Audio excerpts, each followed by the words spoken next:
Hello, everyone. This is the Business Makers Podcast. My name is Charlton Haupt. I'm co-host Gabriel Rench and co-founder of the Business Makers Network, which is a network for courageous business leaders. We're building our businesses up with the Word of God, the love of our business, the love of our neighbors, the love of our nation, which is really, really needed right now for Christian leaders to be the head and not the tail. And so we're right now refreshing the podcast and going to dive right into who we are, why we're here, and why we want you to stay tuned and come and join us as we build Christendom 2.0. So let's just dive right into it. Gabe, people don't know why we started, what we're doing, what we're up to. And let's just start from the beginning, man. Like rewind all the way back. You had a career and then you jumped into podcasting in 2016. With a show called CrossPolitic. If you guys don't know that show, go subscribe. And but then in 2020, something significant happened, which is something that just is kind of, and honestly, unheard of in the United States until 2020, of course, right? But what happened in 2020, Gabe? Yeah, I think, a lot of our people in our network know the founding and kind of the backstory behind Business Makers Network. So it's good to kind of get this more public. But when 2020 hit with COVID and all that stuff, I'm going to keep this part of the story really short, but my city had a very liberal council and something broke them. COVID broke them, and they came up with very draconian, Orwellian shutdown measures. Right. So my church protested it, mass, outside, all this stuff. And so my church would protest it, and we did what we basically call psalm sings. And go and sing psalms in downtown for 20 minutes, and that was it. Well, after about 5 months of doing that, September 2020, we went and did a psalm sing at City Hall parking lot, and then the cops, there's 200 of us. You're outside. Parking lot. Not standing 6 feet apart, not wearing a mask. At the door. All that jazz. Okay. And we did a psalm sing, about 200 of us there. I got arrested along with Sean and Rachel Bonet. They just picked a couple out of the 200 to make their point, their Orwellian point, which is never a good way to make a point. And so, but what happened is President Trump retweeted the arrest. Of course, my show. Real quick though, I do want to know, like when you got arrested though, you just got pulled out of the crowd. Honestly, how did that make you feel though? That to me is wild. That's absolutely wild. I didn't, the only thing I really felt was like sad for them. Those cops were breaking their oath of office to arrest me because I was exercising my First Amendment rights, which they swore an oath to defend. Every cop involved in that arrest, including our chief of police, is no longer part of the department anymore. Whoa. Yep. They'll leave right after, or is just some of them left pretty immediately after, and some of them just ashamed of what they did, kind of thing. I think some of them were for sure, and some of them were kind of forced to do something they didn't like, and they later let the chief know what to do. So long story short, President Trump retweeted my arrest. And so I had like 10 minutes of fame that year. I had a lot of, obviously I was on Fox News, Laura Ingraham show. I was all over the place on media. But one of the things that I found out through all that was I had a bunch of CEOs call me that year and asked me if I had a Christian network. They saw me get arrested for a good cause, and they were like, "Hey, do you got some other people? You look courageous. I need help. I want my business to stay open. I want to fight the tyranny." But CrossPolitic wasn't even business, though. No. So CrossPolitic blew up that year, too. But this is just regardless of CrossPolitic. Some random business owners are calling you? Yeah. Just because you got arrested? Just because they didn't want to shut down their businesses. They wanted to fight kind of the little tyranny that was happening in their own states. And what had happened was they called me because their Christian business network shut down. And so they had no help. They had no support. They had no, so that's why they were calling me, because they just saw some courageous example, and they're like, well, I'll call this guy and get a hold of him. So I kind of logged that away. I couldn't do anything about that problem that year because I had so much going on, but it was enough calls to where it flagged in my mind. I was like, it sounds like we need a solution here. It sounds like we need a courageous Christian business leaders network. There's a big problem. There's a problem here because the one time a network should be helping you is when everyone else is folding and buckling, and the Christian networks in 2020 folded and buckled along with everyone else. And so these business leaders were looking for a courageous Christian business leaders network. So that was like the minimum seed planted in my mind in 2020. And so in 2024, I got to the point where I was like, I had CEOs still call me over the years. Hey, you started that network yet? You started that, you know? And in 2024, I finally put together the business model. Me and you met. Yep. We started, I brought you on Business Makers launch, and we launched in really publicly April 2025. Yeah. And so, but the seed driving that was the shutdown, the COVID stuff in 2020, and some desperate business leaders hungry for a real, basically courageous Christian business leaders network. Yeah. You know, now that, I mean, you've been running this for a year now, we've learned so much on what it means to build a Christian network. And part of, and it's really hard too, right? The first year we do it. We'll tell a little story. The first year we do it, we're calling people saying, I remember I was top sale. Like we were hustling, yeah. But then I had lost my gig and I just went in full Business Makers full time. And we're calling like, hey, would love to have you join us, Business Makers Network. Here's our origin. Here's what's going on. Here's why we're doing this. Yeah. And then people asking, so how many people are in the network? It's like, well, it'll be, you'll be number 3 or 4. Gabe and you, but you know, man, first year was a grind. Yeah. Right. But yeah, we made it though. I remember that first year, people coming in and the real believers. I mean, everybody who originally started early adopters, official early adopters, believe in the vision, realizing, oh my goodness, we really need to have a strong Christian network where we can really be the head and not the tail. So yeah, it's all I want to take a minute to hammer on the vision here, because let's do it. I think it's as we've seen it grow this last year, now year and a half, almost a year and a half. I think there's a real hunger for the vision of what this Business Makers Network is doing. So you had the minimum problem or the lowest hanging fruit of just like, hey, you just need a courageous network that doesn't shut down when you need it the most, kind of thing. And then what we learned and realized over the last year and a half of operating Business Makers Network, we learned that we need to be bringing Christian business leaders together that understand our times, kind of understand the need for courage, and understand that, Christians are very wild, wild west, and doing things on your own. And there's a real strength and glory from knowing each other and being part of a broader network that understands where we're at. The other second thing that's part of this vision is we really need to build, I think, we call it the Christian economy, but really rebuild the American economy as a unit, as an intentional unit. I felt this in 2020 when like CrossPolitic we got canceled from YouTube, Vimeo. There's a number of services that canceled us in 2020 just because we were Christians or because we thought ivermectin wasn't a sin. And thankfully, thankfully you weren't debanked, right? I mean, I had friends who got debanked. I had friends who got their accounts canceled from Stripe. I had friends who got debanked. I had friends who which is PayPal, which is no different than what happens in China. We can just debank you. You're done. I mean, it's wild. So knowing that, Lord willing, hopefully this is part of the solution that business makers will be able to work on, is rebuild the banking system, create a Christian economy. What's sad about our current situation in the American economy is we live in northern Idaho. There really is a Mormon economy. Yeah, I'm a move here and I'm finding this out, right? There really is a Mormon economy. There's a Muslim economy. There's a Jewish economy. It's like apparently there's a Somalian economy that we've discovered in Minnesota. But the point is, and there's this. I shared this social media video probably 3 months ago, where these Muslims were talking about this app that they built for fostering and building their economy in America. Muslims buying from Muslims in America. It's like their own version of Amazon or whatever. I don't know what it was, kind of thing.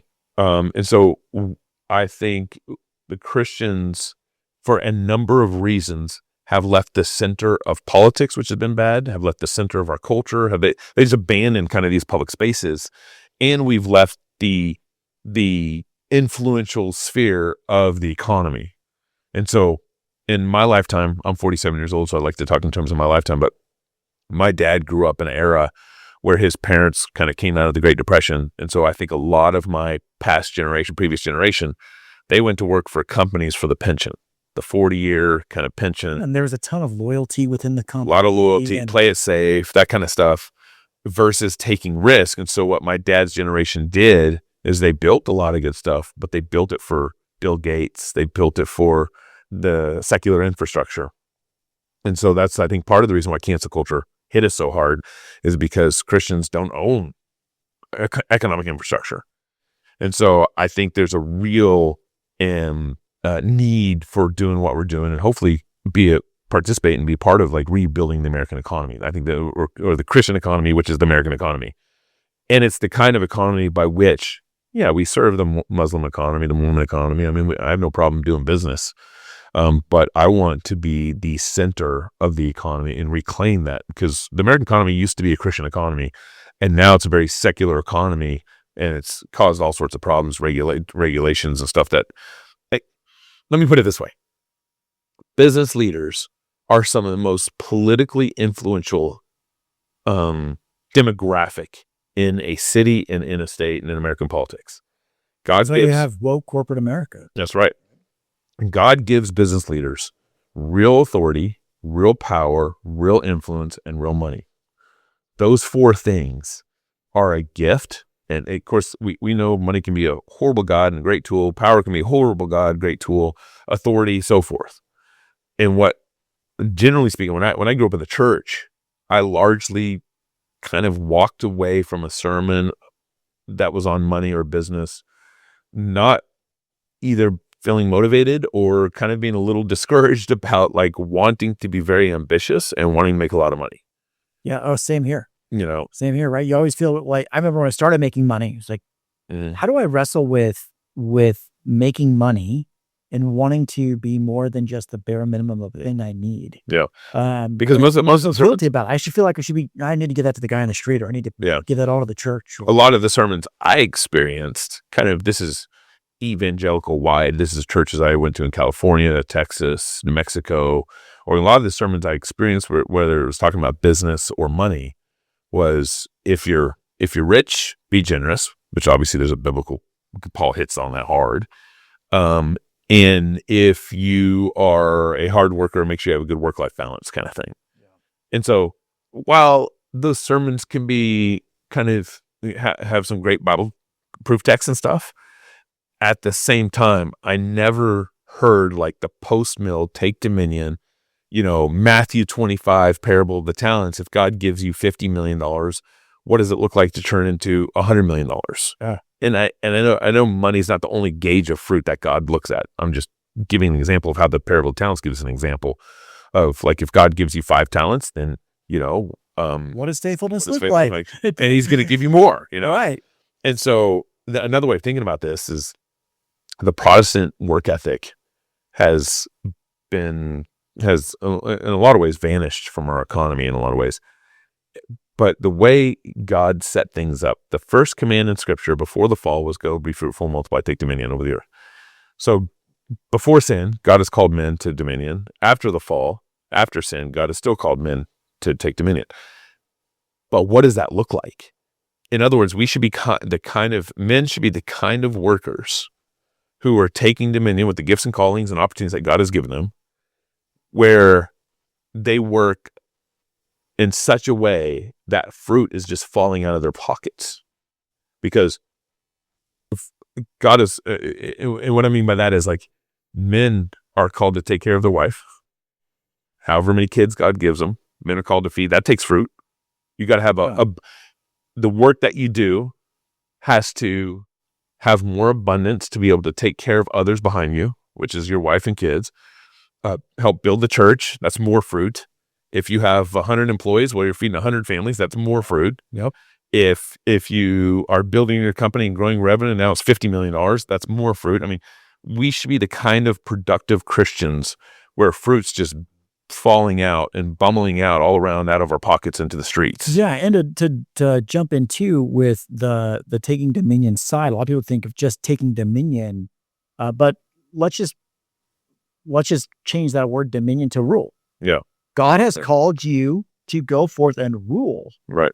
And rule well. Right. And if you're ruling well, then that fruit in abundance, people are going to be, its authority structures aren't going to be a burden, right? It's like a blessing. Oh, I'm so thankful that so-and-so is my boss, best boss ever. Right. Right.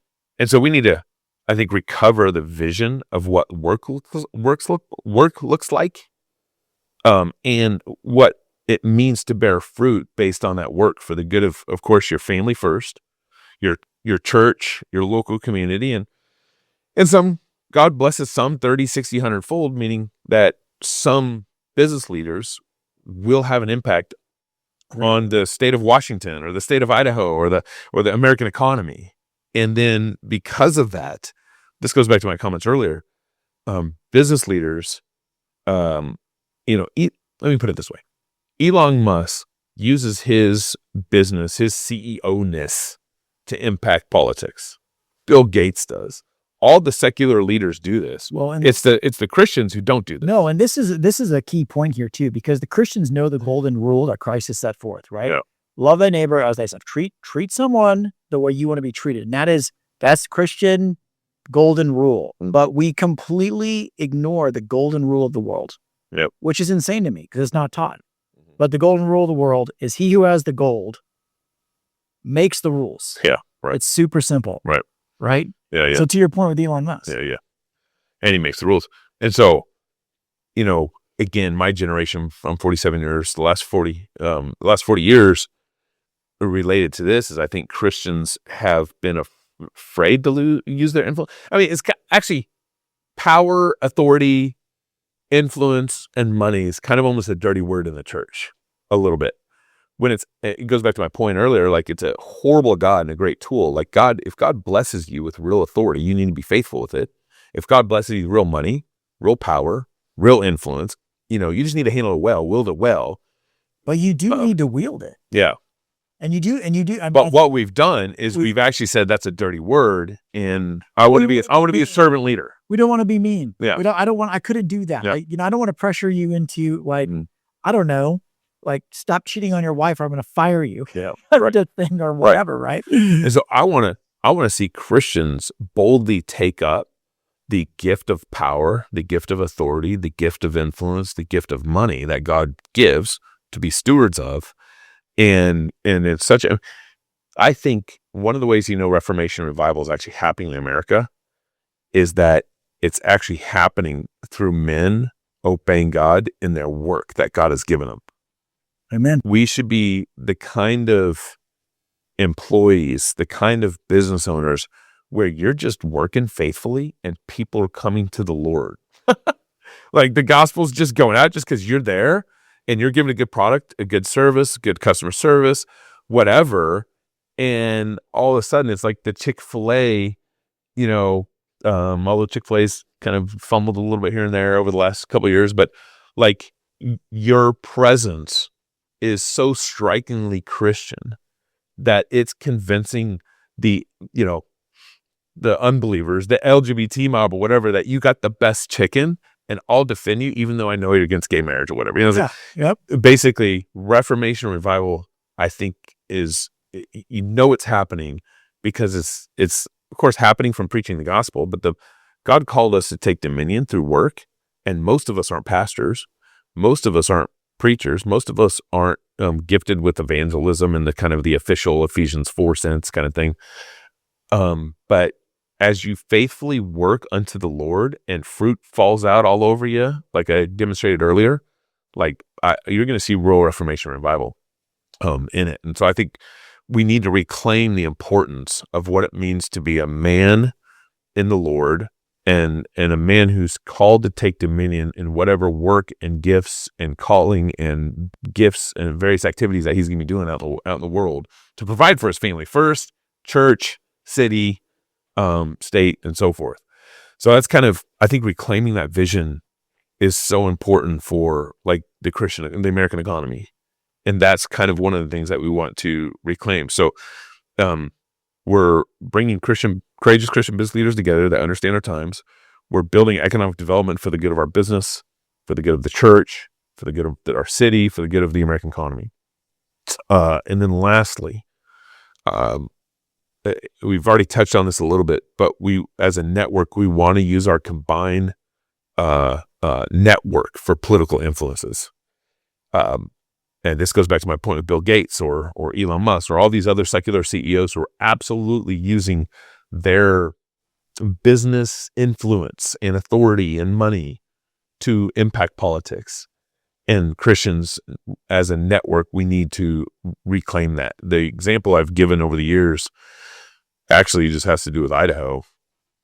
I know if I had 500 members in our network in Idaho, and let's say we manage $1 billion of revenue, 10,000 employees in Idaho or something like that, just making it up. But if I called Governor Little in 2020 and said, hey, look, I got 500 business leaders behind you. We manage $1 billion of revenue in Idaho, 10,000 employees. Do not shut down the state of Idaho. We got your back. I'm not lobbying. I'm not giving any money to any PACs. I'm not voting for anybody. I'm just using the influence that God has given us to support the right decision. And it's going to be a lot more impactful than the angry guy down the street calling on his own. 100%. And I believe it would have played out differently, like say to Washington or California or whatever. But like in Idaho, I believe he would have not done what he did during COVID in Idaho. So, and two, if he did do it still, right? You had that group of business owners who said we're not abiding by the rule. Yeah. That's the other part of this. Now we're talking about a fight. Even in Washington, they would have still done it, but we have a guy in the network who stayed open alone. Yep. Alone. In a liberal state, and he got fined. Yeah. But if everybody were to do it and push back, well, think about this. I mean, our big goal with Business Makers Network is to get 10,000 business leaders in the network in 5,000 business leaders in the network in the next 10 years. That's our big goal. And imagine if you had 5,000 businesses out in front, speaking up, not shutting down, just standing up, operating during COVID, not requiring masking at work, vaccines at work. You can come in the office, like that kind of thing. We would have changed the conversation nationwide of what would happen in COVID. And you likely would have grown because the support was there. You likely would have gotten the choice of employees throughout the nation because you're open in person. So I think this goes back to like, there's certain key plays that the church should be running. And I think this is one of them in building a basically courageous Christian network that is a kind of like, I don't know, the Navy SEALs of a play that should happen in the church and here in America. So. Yeah. And I think too, some of it's, I don't remember who coined this phrase, like the greatest, or it seems like the church, generally speaking, in the West, has made their own commandment of thou shalt be nice. Yeah. Mm-hmm. Right. And we're saying no, be permission to be good, not nice. Like this is all about being good and not nice and standing up. And a good guy is not a nice guy when things are going bad or things are going the wrong way. Yep. He's going to step in and crack the whip. I mean, Christ himself cracked the whip. Yeah. Well, you think like, I mean, when I talk to people about what we're doing, they see the play that we're doing. They're very excited about it.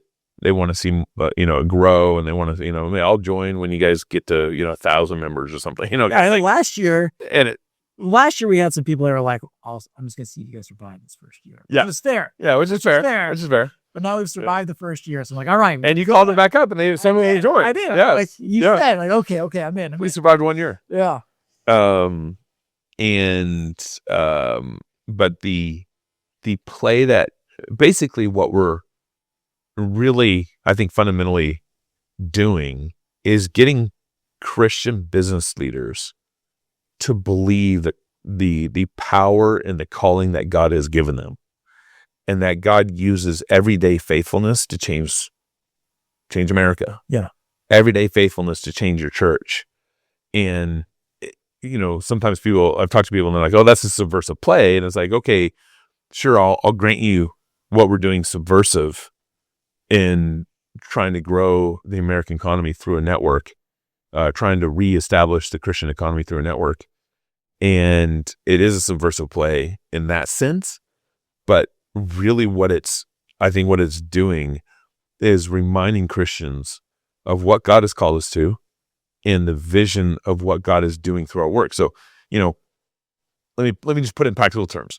Why all of a sudden, or why have we kind of, in our work, in our everyday faithfulness, in our everyday business, we don't think that Jesus is king and that we win down here and that, the post-mill vision and covenantal vision that God has given us to be faithful and to rule the world. I mean, that's one of our Bible verses that we have on our album cover for the podcast is the Proverbs, where he who works hard, he who rules well will stand before kings. No.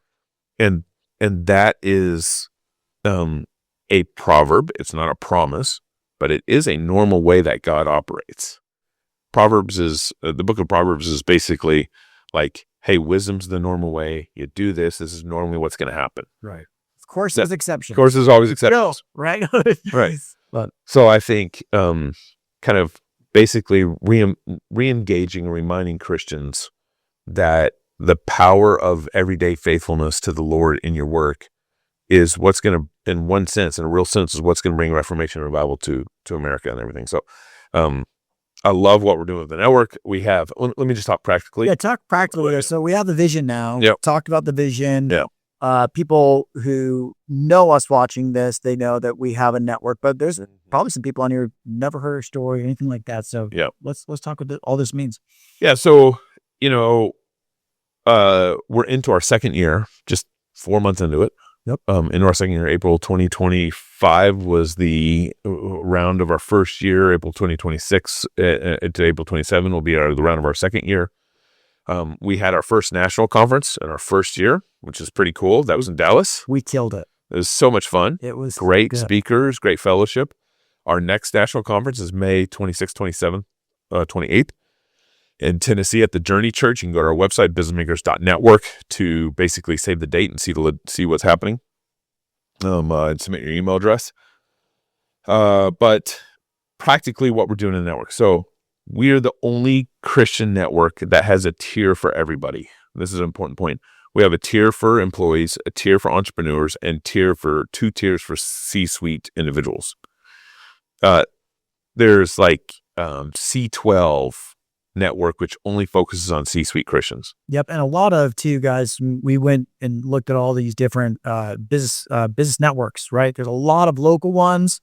There's a worldwide one called BNI. They're huge. But they all Zine, Faith-Driven Entrepreneur, that kind of stuff. They all serve a particular audience that Yep. they're really shooting for. And the majority of them are really going after either a local group or they're going for these C-suite exec positions, and they're hitting off like people who have already kind of made a business and they're lonely in their business. So to your point, though. And so basically, me and you, when we were building this, we knew it was the harder route at first, not being able to focus on, let's say, just C-suite, but we wanted to build a space for the whole economy, Right. Because I want our C-suite to be able to hire out of our employees. Yeah. I want our entrepreneurs to be able to find investments from our C-suite, and so we're really intentionally trying to build out the whole economy. So we got a place for employees. We call that the MVP tier. We got an entrepreneur tier, 2 C-suite tiers. So the only Christian network that I know of that's doing building the whole economy. The other thing that we're doing that I've already mentioned that's unique to us. So we're building out the whole economy that's unique. The other thing that's unique to us is we're using our combined network for political influence. No other Christian network's doing that. And you saw that in 2020. They never wanted to touch it. Now, I know. Still, they're not doing that. I know the CEO of C12, Mike. He's a good guy. He's pretty politically engaged, but the network didn't. And it didn't back anybody in 2020, and that's where some of the leaders that were calling me came from. So there's a number of stories. I don't want to, kind of bash the other networks, but basically, we're trying to build the whole economy, and we're trying to use our combined influence for political purposes. And I think that's pretty unique to what we're doing. So the other practical aspects of what we're doing is we have an app for everybody in the network. We have when you join the network, you get access to our app, so you can communicate, talk to everybody, get to know everybody nationally, and then in your tier. So you also tier. We do monthly calls for each tier. We do a quarterly call for the whole network. And this last quarterly call, we had someone like Steve Dace came and talked to us this last quarterly call. If you don't know who he is, Google him. Yeah, you should. And so our quarterly calls will have that kind of feature to it. And again, our quarterly calls are ways for people to meet each other and get to know each other. And then practically speaking, so we have a national infrastructure and we're building local infrastructure. So we have about 12 chapter presidents. So we have a chapter president in Moscow, Idaho, chapter president in, Lynchburg, Nashville, Dallas, so we're building out that kind of chapter president infrastructure. And they meet about 8 to 10 times a year. They don't meet during Christmas and don't meet during July. We don't want the chapters to be a drain. We don't want the meetings to be required because other organizations actually required it. And like C12, if you miss 2 meetings, they kick you out. Right. But that means we also want our meetings to be super productive and valuable. Right. We want them to want to come and not miss a meeting. That's right. That's the goal. So, and then we'll do regional summits with business leaders. And so we're still young, but we're growing. We got, like I said, about 12 chapter presidents, Lord willing, as we grow in membership. And if a chapter president would be someone who is well networked, has a solid job or business situation, and has a little bit of extra time that they could spend on growing the network and getting people in their chapter, and then just facilitating a monthly meeting. Yeah, it's not complicated to be. Yeah, he's got to be a good facilitator of it. Of a small party, right? Mm-hmm. I mean, that's kind of what it is. And you also so to join our network, you need to believe in the Apostles' Creed and say you're attending church regularly. Like that's like the minimum requirement. If you want to be a chapter president, you got to give us a pastoral letter of recommendation. Yep. We want a moral economy, not just a business economy. If a CEO's sleeping around with an assistant in your local chapter, you got to kick them out. That's just the way it's going to go. So. And what's interesting too about this, coming back to the network right now, everybody that's in there right now, as far as the culture of the network itself goes, every single one of those guys bought into the vision. And I think the political play there is, it's all honestly, best way to put it is salty. It's a salty play. Whereas all the other networks, they're just wanting to grow your business. And then, okay, well, how do I be a Christian in the business? Like, well, you're being a Christian only inwardly, but what about that outward play, right? What about you influencing, using your money and your power and your position to influence the world outside of your business? So, and not only look at it as only a monetary play of how do I just get more business, right? So, so there's that. And then, I just lost it. What were we just talking about? Oh, we're just talking about kind of like the practical, what's going on practically in the business network. So basically chapter development, regional summits, our national conference, and then inside network relationships and calls and apps. Right. And so we broke it out between, we have local chapters and we have the national thing, because we do have a lot of people who are wanting to meet in person. Yep. And then as well as there's some guys who are like, look, the national thing doesn't matter to me. I'm an electrician. Right. So I'm here. I'm not like going to be an electrician in Florida, but where the bonus on the national side comes in for guys like that is that there's other things in your business that on the national level, if that need cannot be met on the local level, can be met on a national level by another brother in the Lord, who believes in the vision. Oh, and this is where I was getting at originally too, is believes in the vision, but also is just, they're with the culture play, right? They are doing excellent work. We're not just slapping a Jesus fish on our business, doing a virtue signal, but oh, I'm a Christian, I'm gonna be in the business, in the Business Makers Network. It's like, if that's your only thinking through it, then it's probably not for you. It's not. And if you're thinking like, oh, I'm a Christian, I'm just going to hit that network and just like smile and dial, I can tell you right now, that's not for you. But if you are thinking more Dominion minded, right. I want to go the long game here. I want to build relationships with people who are on the same page, running the same direction, who I know that like should COVID 2.0 comes around, we're standing together. Win. We are going to win. then this network was made. Well, it goes back to like, we want people who understand and people to join us who want to be part of a courageous Christian business leadership experience. I mean, Lord willing, I would love long-term that we want to develop a investment fund as part of our network that only goes to businesses in our network. We want to develop, this is a real heart's desire for me, but this is I don't want to overpromise and underdeliver on some of the stuff, but we want to develop a entrepreneurial business makers chapter on each college campus. So basically encourage, develop, foster the next generation of business builders, and use it as a college ministry. So want to do that. And I want the network to become the kind of network in your city, in your state, and Lord willing, nationally, where we really change the nature of elections and we really change the nature of policies. The squeaky wheel gets the grease.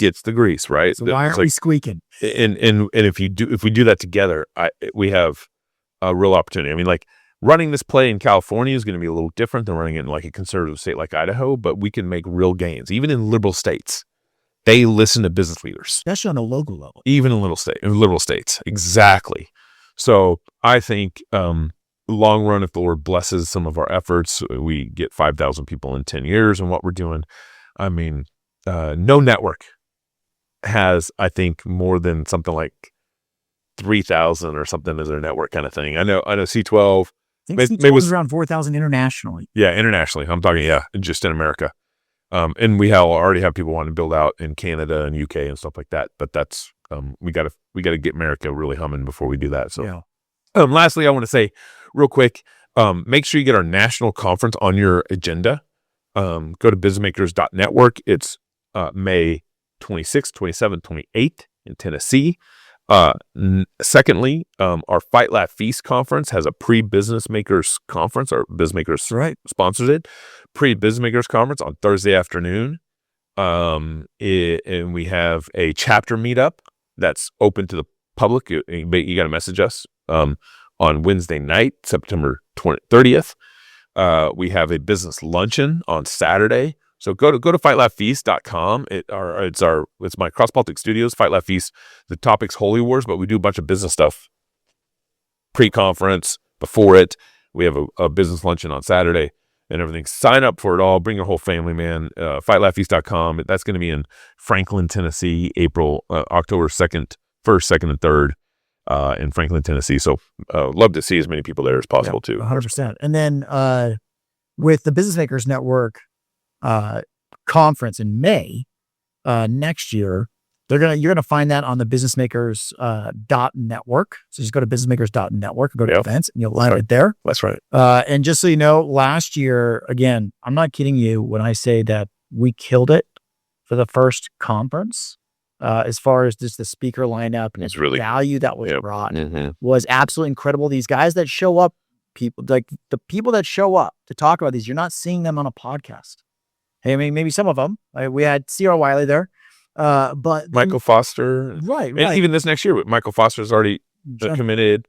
David Bonson's committed. David Dowda, I don't know if you know who David is. He's actually going to be speaking at a pre-conference also. And then we also get guys like for this next one, like Camden Spiller, who's the CEO of Maddox Transformers, the largest transformer company in the country. Those big ugly green electric transformer boxes, and they are, they're an incredible company. He's an incredible leader.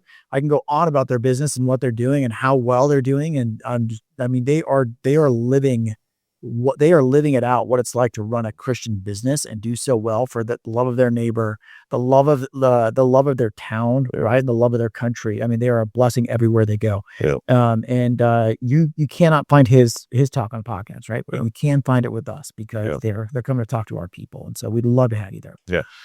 Lastly, you can find the show, of course, on YouTube, in podcasts on iTunes, Spotify, and also in the Fight Laugh Feast app.